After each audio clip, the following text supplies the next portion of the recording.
Baik, Bismillahirrahmanirrahim. Assalamualaikum warahmatullahi wabarakatuh.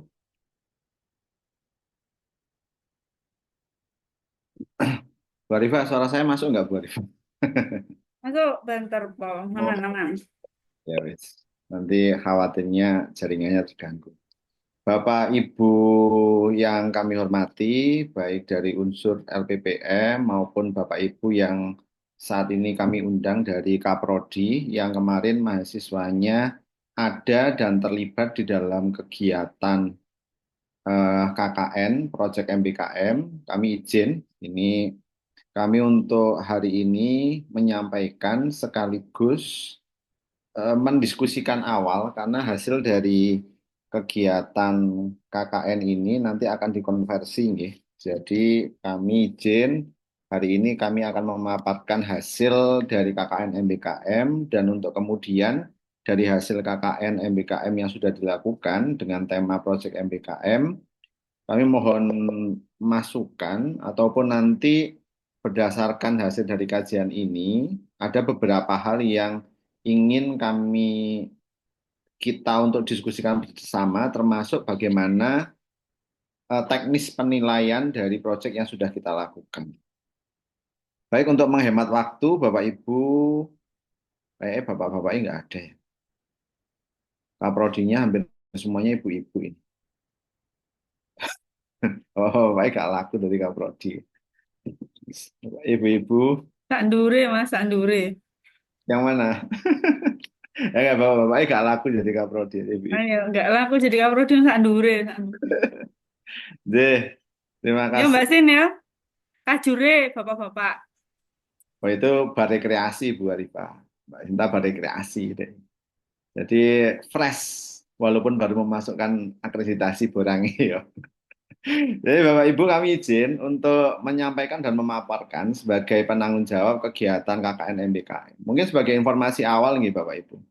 Jadi cerita dari KKN MBKM ini berangkat dan berasal dari adanya insentif IKU yang kita dapatkan di tengah perjalanan di tahun 2024. Dan kemudian pimpinan memutuskan bahwa salah satunya yang mendapatkan posting pendanaan itu adalah kegiatan 8 kegiatan flagship yang dilakukan oleh pemerintah yang kemudian diturunkan ke kita, ya. Kemudian kita diminta untuk ngikut itu sehingga kemudian pendek kata jadilah KKN tematik itu diimplementasikan dan diminta untuk baik kita menjalankan mulai dari titik konsep maupun sampai dengan pelaksanaan.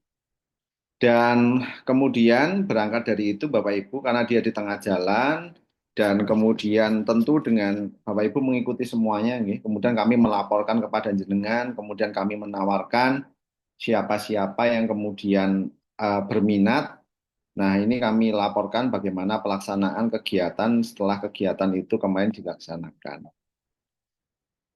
Yang kedua, Bapak Ibu, jadi KKN ini totalnya kemarin kita sudah hitung karena dia kan dikonversi menjadi 10 SKS nih, ada 453 jam. Yang kemudian dibagi dalam waktu kira-kira 1,5 bulan dengan berbagai luaran. Kami juga sudah membuat buku panduan yang kita sesuaikan dengan buku panduan yang dari pusat, yaitu pedoman KKN tematik, kurikulum MBKM yang kemudian kita terjemahkan dan di Untidar kemarin kita sebut dengan Project MBKM. Bagaimana 453 jam ini? Karena kami kan harus mempertanggungjawabkan quality kontrolnya kepada panjenengan. Karena panjenengan nanti akan mengkonversikannya menjadi 7 SKS. Dari 10 SKS itu dari kami di LPPM 3 SKS.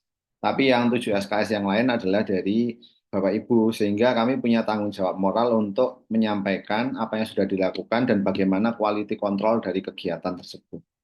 Nah, berangkat dari baseline ini Bapak Ibu, jadi baik dari buku pedomannya, baik dari buku pedoman pusat maupun buku yang sudah kita buat di LPPM, kami melaporkan dan kemudian yang pertama dulu kita bertemu dengan Bapak Ibu Kepala Desa, nih. Ada 9 desa yang kemudian kita undang, karena juga ada pesan dari UNIF, salah satunya ada korelasi antara kegiatan KKN MBKM dengan kegiatan PPK Ormawa. Seperti yang kami di layar ini kan ada 3 desa yang juga mendapatkan PPK Ormawa, nggih.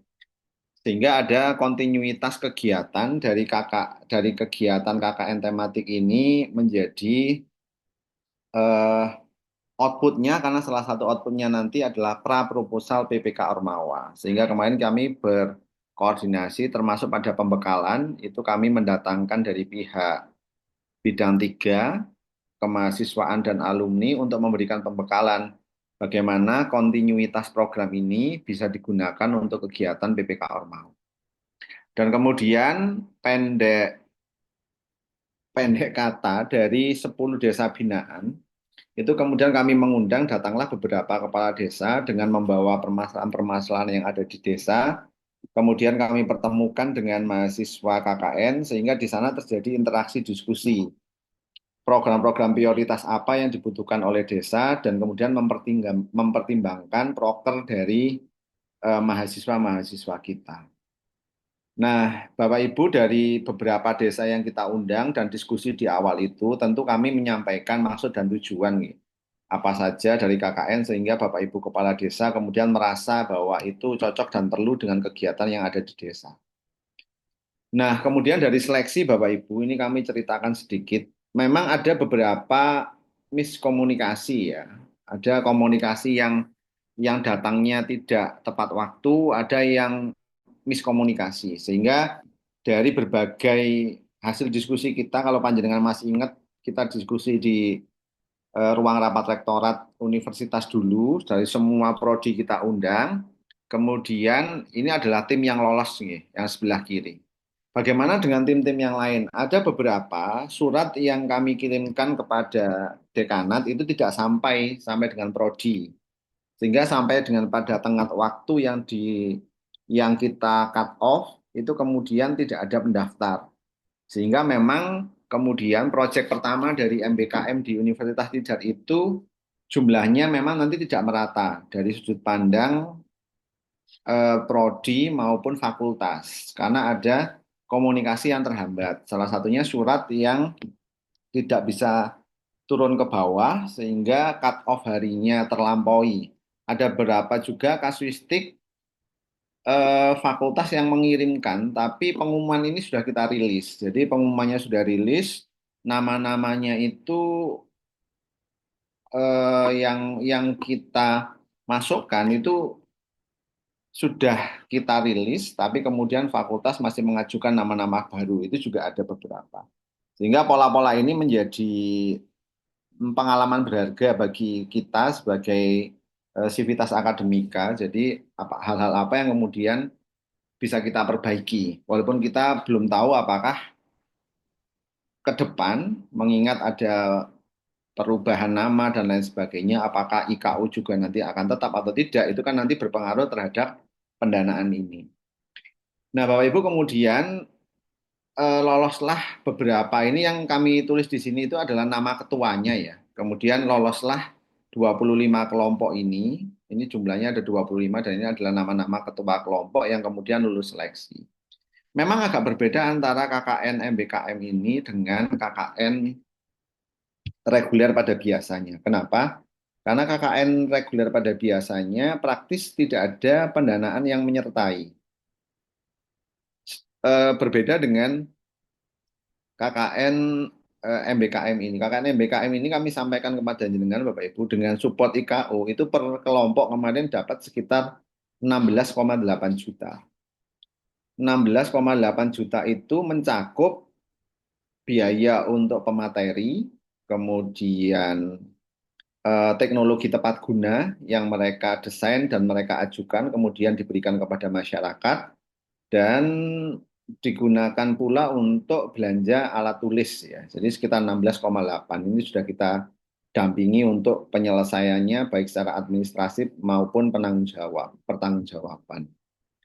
Nah, kemudian dari pelaksanaan di bulan November maupun sampai dengan bulan Desember mencakup mulai dari perencanaan, pelaksanaan, pengawasan, pelaporan, itu kami sudah mencoba untuk menghabiskan waktu yang memang dia setara dengan 10 SKS ini. termasuk di dalamnya ada 3 SKS KKN dengan syarat-syarat yang nanti akan kami sampaikan. Nah, kemudian apalagi yang ingin saya sampaikan? Ini adalah list Bapak Ibu dari mahasiswa yang lolos ada 25 kelompok dan prodi yang kemudian ikut dan nama DPL nih. Jadi mulai dari ekonomi pembangunan, manajemen akuntansi, IPA, pariwisata, hukum, kemudian bahasa Inggris, ilmu komunikasi, dan akuntansi. Dari berbagai prodi yang masuk ini ada beberapa DPL nih. Jadi beberapa DPL itu kemudian masuk dan kemudian mendampingi mahasiswa dalam menyelesaikan programnya serta membuat programnya serta melakukan monitoring. Termasuk kami di sana juga melakukan itu. Jadi ini kurang lebih adalah gambaran dari sisi teknis dan pelaksanaan. Kemudian apalagi yang perlu kami sampaikan, mungkin ini SK rektornya gitu. Termasuk di dalamnya karena syaratnya begitu banyak Bapak Ibu, dari akibat dana yang kita gunakan itu ternyata pertanggungjawabannya agak banyak. Sehingga diperlukan proposal, pelaporan, ya seperti biasanya kita melakukan KKN mungkin, tapi ini agak sedikit karena ada teknologi tepat guna yang mereka buat, mereka belanja bahan, dan kemudian ada yang merakit, ada beberapa hal yang kemudian memang perlu menjadi intens kita dalam melakukan proses dan progres pengawasan. Ada 17 orang yang secara teknis terlibat nih, baik sebagai DPL maupun dalam kegiatan melancarkan proses ini sehingga dari sisi kualitas ini bisa berjalan dengan baik. Nah, kemudian Bapak Ibu, ini kami mencoba melaporkan juga di tengah-tengah kegiatan dari KKN MBKM itu ada proses monitoring dan evaluasi. Jadi kami memastikan bahwa proker mereka memang proker yang sesuai dengan kebutuhan desa terutama, karena desa kan sudah kita pertemukan dari mereka semenjak awal. Jadi dari sisi pelaksanaan, dari sisi pertanggungjawaban itu tidak ada permasalahan. Jadi jauh-jauh hari kami sudah mencoba untuk melakukan monitoring. Berapa kali kami melakukan monitoring seperti yang di foto ini kita lakukan salah satunya baik yang diselenggarakan di LPPM sendiri, di ruang LPPM, mulai dari bagaimana mereka mengusulkan anggaran sampai dengan output luaran yang harus mereka lakukan. Jadi Monef kemudian kita lakukan termasuk Monef, apakah sudah berjalan, berapa persen perjalanan, dan lain sebagainya. Dan kemudian Bapak Ibu ini adalah luaran-luaran, ya. Selain laporan kegiatan yang di sebelah kiri, itu juga ada luaran yang kedua adalah draft template proposal PPK Ormawa. Ini sudah ada dari masing-masing. Kemudian outputnya adalah artikel jurnal CSPE, Jurnal Pengabdian yang ada di Universitas Tidak. Dan ini beberapa kelompok mereka membuat dua ya. Jadi sebenarnya outputnya kita minta satu itu. Tapi kemudian beberapa kelompok karena anggotanya itu bersepuluh dan mereka masih banyak bahan karena masing-masing prokernya itu bisa lebih dari dua, mereka membuat draft artikel. Kemudian ada membuat kegiatan di YouTube maupun di media massa yang mereka paparkan ya macam-macam. Serta ada beberapa luaran lain, mereka ada yang membuat HKI, kemudian mereka ada yang membuat poster yang kemudian mereka HKI-kan, dan ada beberapa hal yang lain. Yang ini adalah luaran-luaran yang menyatakan bahwa kegiatan mereka bisa berjalan dengan baik.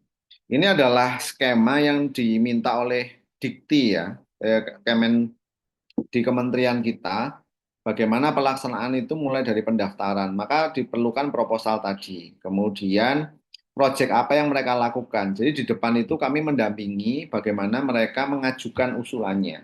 Karena di beberapa kampus Bapak Ibu perlu kami laporkan bahwa hal-hal semacam ini itu terintegrasi di dalam kegiatan pengabdian Bapak Ibu dosen. Yang leading sektornya kurang lebih seperti Dikti ya, yang di Bima itu kan dulu juga ada program pengabdian pada masyarakat yang leading sektornya adalah dosen gitu. Jadi satu dosen 10 mahasiswa.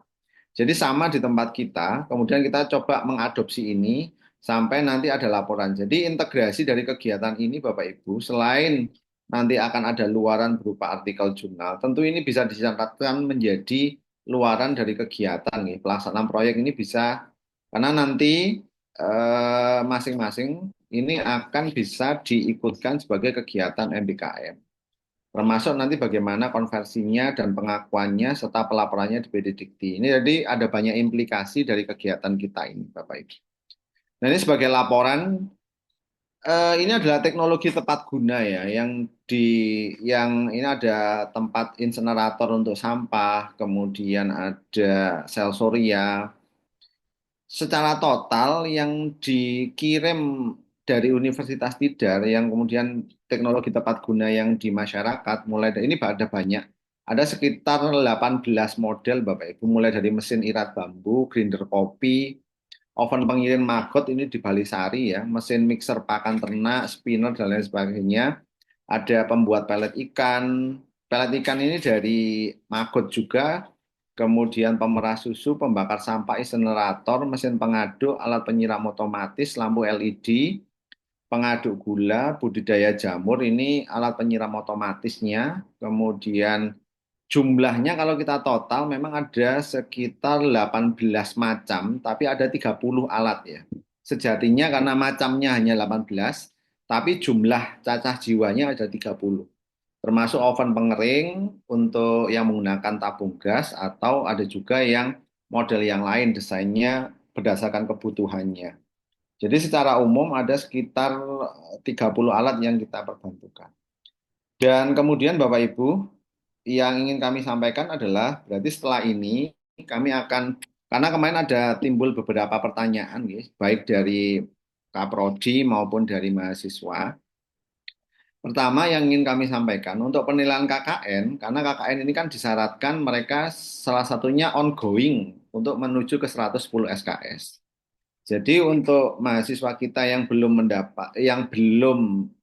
bisa kita keluarkan nilainya KKN, berarti ini bisa kita tabung nanti sampai mereka memenuhi syarat untuk mengajukan KKN. Dan nanti kan ada tombol untuk KKN pendaftaran itu di sistem KKN ada yang reguler dan ada yang konversi. Nah, nanti dimasukkan di konversi. Kami mohon bantuan untuk menyampaikan informasi ini kepada mahasiswa kita bahwa untuk KKN nanti akan bisa dikonversi atau dipenuhi pada saat mereka mencapai standar minimal untuk mengurus KKN. Dan yang kedua Bapak Ibu, yang terkait 7 SKS, berarti kan kami mulai menilai. Dari DPL nanti kami akan mulai menginstruksikan menilai, dan setelah melakukan penilaian, kami akan menyampaikan nilai itu kepada Bapak Ibu, dan kemudian bisa dikonversi sesuai dengan mata kuliah yang kemarin sudah direncanakan.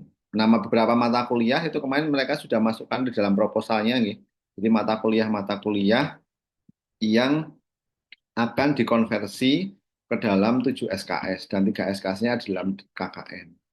Jadi secara esensial Bapak Ibu yang kami mohon bantuan untuk mengkomunikasikannya adalah KKN dikonversi setelah mereka memenuhi, dan yang kedua kami segera akan koordinasi dengan Bapak Ibu DPL dan kemudian nilainya akan segera kami kirimkan ke masing-masing dari prodi yang ada mahasiswanya, yang dari sana nanti akan muncul konversi nilainya. Kira-kira mengatakan Bapak Ibu mulai dari pelaporan, kemudian quality control terhadap kegiatan KKN MBKM membangun desanya, dan kemudian dari situ kami mohon bantuannya nanti untuk dikonversikan ke dalam mata kuliah yang kemarin sudah disepakati oleh mahasiswa kita maupun oleh panjenengan yang didesain yang kemudian itu bisa menjadi bagian dari KKN MBKM. Kiranya demikian. Kalau Bapak Ibu ada yang ingin disampaikan atau dari situ nanti ada diskusi, kita akan terbuka untuk kegiatan ini. Monggo kami persilahkan dari tanggapan dari Bapak Ibu, Ibu-Ibu Koprodi terkait apa yang sudah kami paparkan tadi. Terima kasih.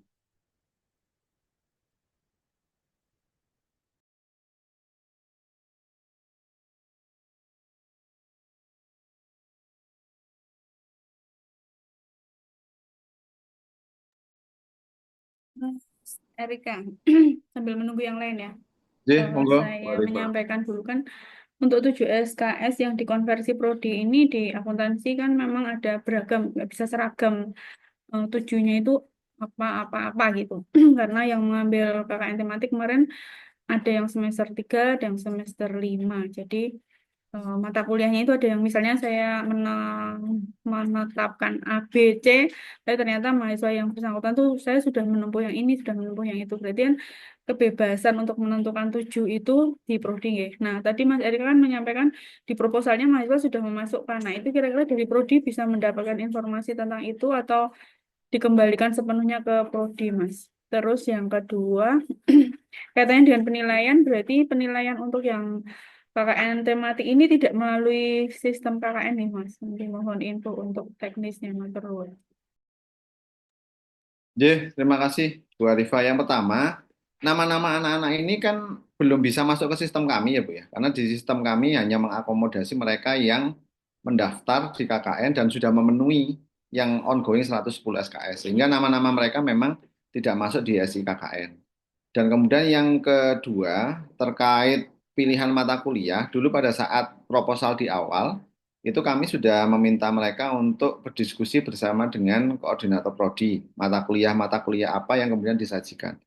Nanti kami akan menginformasikan Bu mata kuliahnya itu apa saja. Namun demikian, Bapak Ibu kan di dalam perjalanan selama 2 bulan ini kan barangkali ada perubahan ya. Saya nggak tahu perubahan internal yang ada di prodi. Tapi nanti tentu dari sana ada fleksibilitas ya, Bu Arifah ya. Fleksibilitas untuk kemudian mata kuliah yang memang kemarin sudah tertera di proposal itu kemudian akan dikonversi dengan pertimbangan yang matang dari prodi. Matan Mbak Arifah, nanti kami eh, akan melaporkan ke masing-masing ke Bapak Ibu yang membutuhkan data nih, untuk mata kuliah yang kemarin sudah diajukan. Makaten Bu Arifah. Untuk teknis penilaiannya, Mas. Untuk teknis penilaian kalau dari kami itu kan nanti nilainya jadi satu ya Bu ya. Jadi dari luaran-luaran itu masing-masing dari Bapak Ibu DPL dari 25 kelompok nanti kami akan berikan form untuk penilaian. Nah, biasanya untuk penilaian itu banyak Bapak Ibu. Salah satunya adalah penilaian teman sejawat juga nih. Jadi bagaimana teman-teman sejawat itu di dalam bekerjanya. Misalkan ada 10 orang. Itu dari sisi kinerja ya Bu. Tapi dari sisi output, kalau kami melihat secara sekilas, hampir semua kelompok itu memenuhi tagihan. Misalkan pra-proposal PPK Ormawa, itu mereka mengajukan. Nah nanti yang kami akan diskusikan dengan Bapak Ibu DPL itu adalah kualitasnya. Jadi secara kuantitas itu sudah terpenuhi. Jadi mulai dari praproposal PPK Ormawa, laporan kegiatan, kemudian video, dan yang keempat itu artikel, secara kuantiti mereka memenuhi. Nah, nanti yang menjadi diferensiasinya adalah secara kualitas Bapak Ibu. Nah, untuk menentukan kualitas ini adalah Bapak Ibu DPL mungkin. Jadi si A mendapatkan nilai A atau si B mendapatkan nilai A itu nanti kan berarti kami harus sepenuhnya kami percayakan kepada Bapak Ibu DPL. Jadi nilainya nanti adalah nilai per orang, nilai KKN yang nilai itu berharga 10 SKS. Nah, penilaiannya berupa AB gitu. Jadi tidak kami pecah menjadi mata kuliah yang jumlahnya ada 10 SKS nih. Jadi nilai unggul, nah dari sana mungkin nanti penerjemahannya dari nilai-nilai itu akan kami kirimkan ke ibu-ibu yang ada di prodi. Makaten Bu Arifah gambarannya. Jadi, monggo Bapak Ibu, Ibu-ibu yang sudah rawuh. Untuk teman-teman di LPPM kami nanti tolong dibantu nih. Jadi ini sepertinya yang dari Visipol belum ada nih, sehingga mungkin rekamannya ini nanti bisa kita berikan ke teman-teman yang di Visipol. Yang belum ada wakilnya Visipol saja. Ekonomi FKIP sudah ada. Nggih. Pak Erika mau tanya, Ya, Mbak Gista monggo. ini kan kemarin saya sudah berhubungan untuk yang di IPA itu kan anak hima IPA itu kan ikut kemudian mendapatkan hibah untuk KKNT ini.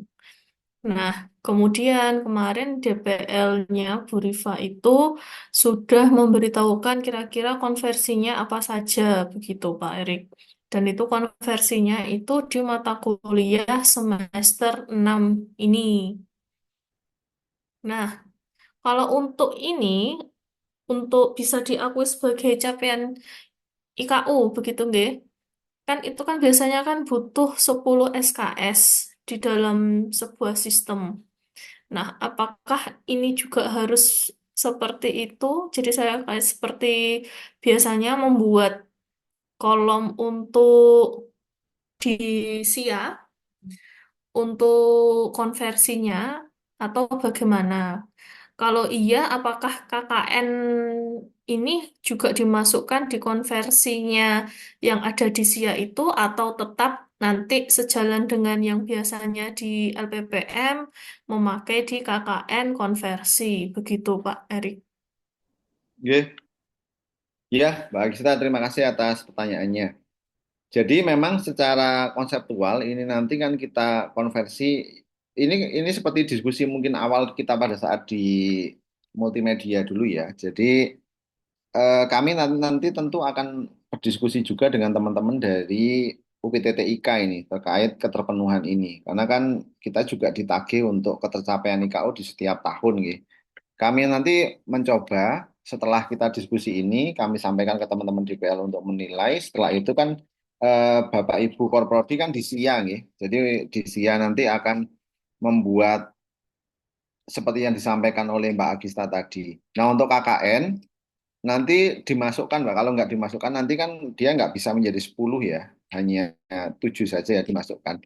Nah terkait bagaimana nanti penilaiannya apakah bisa kita itemnya bisa kita munculkan kami nanti akan komunikasi kembali nggih. Jadi kalau kami akan komunikasi kembali terutama dengan teman-teman di TIK apakah memungkinkan untuk tidak serentak atau harus serentak dalam pemenuhan dari jumlah SKS maupun penilaiannya.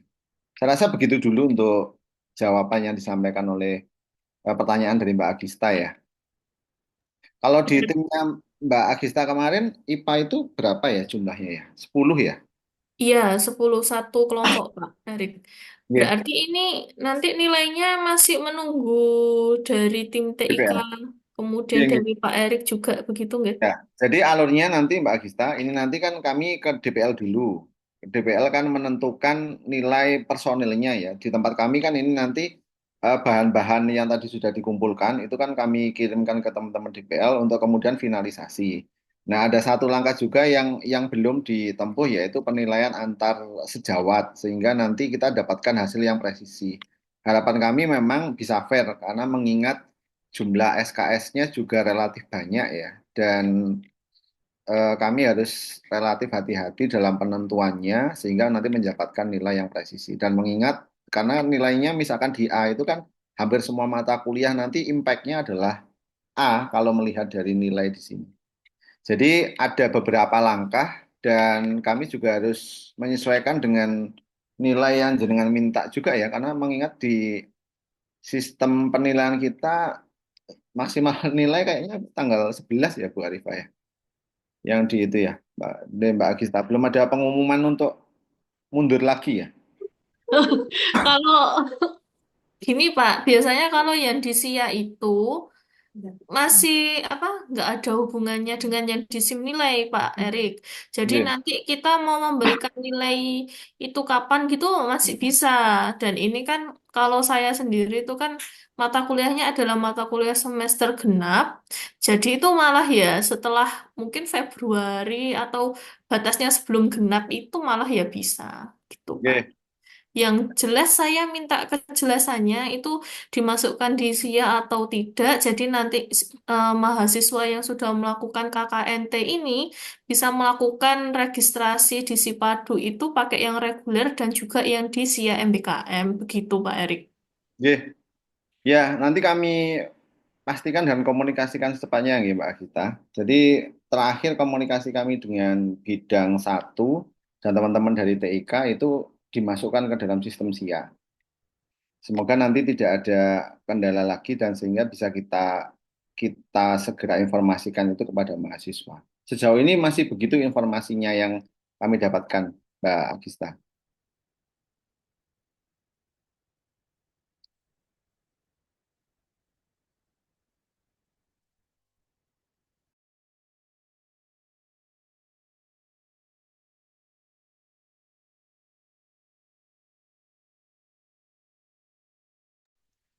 Mohon izin Pak Erik mau tanya.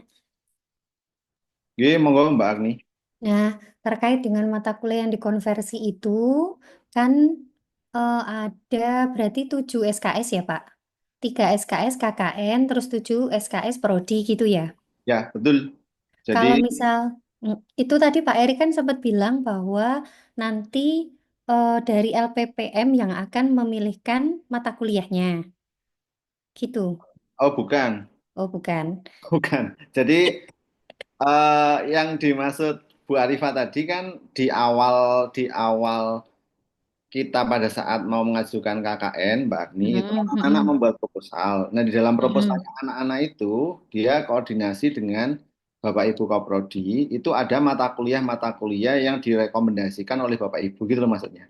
Nah, dari situ nanti kami Oh. akan mengkopikan informasi itu ke Bapak Ibu. Tapi kalaupun di dalam perjalanannya nanti ada perubahan, itu kan masih dimungkinkan. Karena itu membuatnya kan 1,5 bulan yang lalu ya, hampir 2 bulan Mm-mm, yang lalu. mm-mm, mm-mm. Berarti Itu kan itu sebenarnya untuk 7 SKS yang akan diberikan ke Prodi, berarti kan sebetulnya boleh-boleh aja kalau Prodi milih mata kuliahnya kan ya Pak? Maksudnya boleh, boleh. selain pokoknya 3 SKS itu untuk KKN fix, untuk 7-nya terserah Prodi gitu kan Pak? Ya, betul, betul, begitu. Oke, baiklah.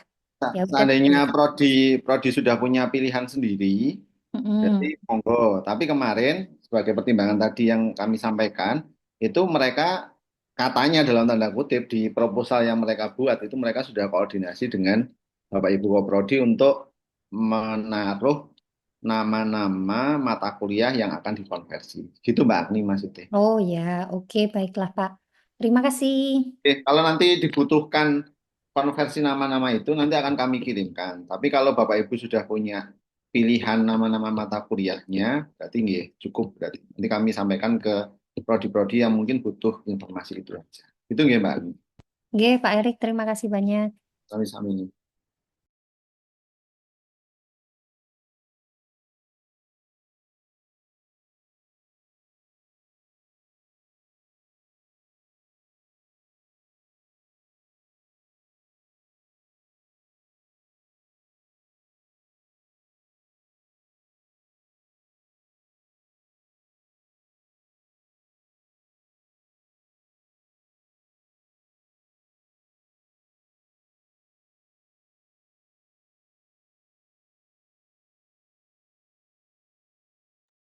Jadi Bapak Ibu ada yang ingin disampaikan kembali?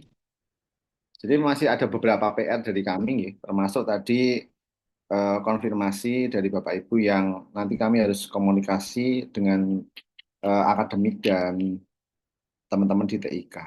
Mas Joko, mungkin ada yang mau disampaikan? Cukup Mas Rika. Oh, nggih. Bapak Ibu, ada yang mau disampaikan? Untuk teman-teman di LPPM, kami mohon untuk dibantu nanti men-share ini ke teman-teman Ilkom dan apa ya tadi yang belum ya? Ilkom sama AN nggak ada ya? Pariwisata, Mas, izin karena Oh ada ya, Parwi ya. ya penilaian akreditasi dengan dekan Oh, Parwi. kita sudah diakreditasi. Masih internal lah Bu Arifah. Oke, baik Bapak Ibu, kalau mungkin memang sudah tidak ada lagi, terima kasih atas perkenannya untuk mencermati paparan kami atas kegiatan KKN MBKM yang sudah dilakukan, saran dan masukan dari Bapak Ibu terkait kegiatan tadi tentu kami butuhkan untuk penyempurnaan. Kalaupun dengan catatan di tahun ini masih ada IKU dan masih ada insentif IKU. Kalau tidak ada, jadi bisa jadi kegiatan ini adalah kegiatan yang pertama dan kegiatan yang terakhir. Karena di pagu anggaran kami yang non edisional seperti ini tidak ada untuk kegiatan KKN MBKM. Kalaupun ada berarti nanti akan mencari format yang baru. Terima kasih atas kerjasamanya dan kerjasama itu tentu dari jenengan yang sudah mengirim mahasiswa akan kami tindak lanjuti dengan menjaga quality control dari kegiatannya maupun output kegiatannya. Dari kami mewakili Kepala LPPM dan rekan-rekan di LPPM menyampaikan terima kasih. Kami tunggu sumbangsarannya dan kami akhiri. Wassalamualaikum warahmatullahi wabarakatuh. Waalaikumsalam warahmatullahi wabarakatuh. Izin live, Pak Erika. Terima kasih Mbak Cinta.